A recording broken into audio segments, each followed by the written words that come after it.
Okay, we've been called out to a job in Beckenham with a Maxmatic waste disposal that is dead. It's operated by a Magi plug with a magnetic plug with the sensor.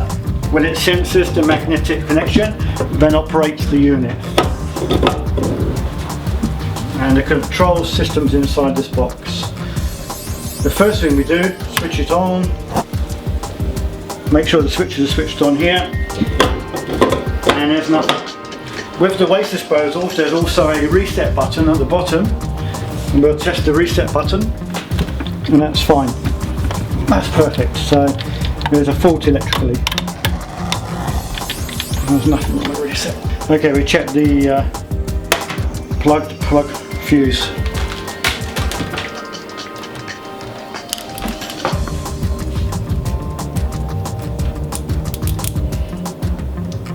Okay, the fuse is okay.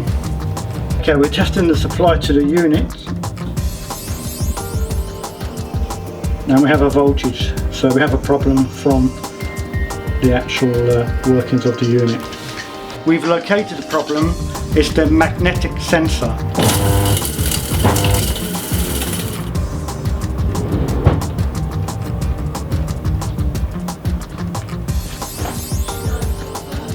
We now done the job, all tested,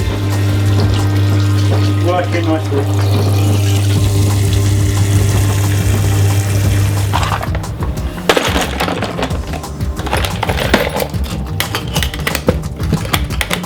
You're very efficient, you came on time, and the bill's not painful. Wonderful. Nice to hear. Okay, Thank you very much. very much. Okay, thank you.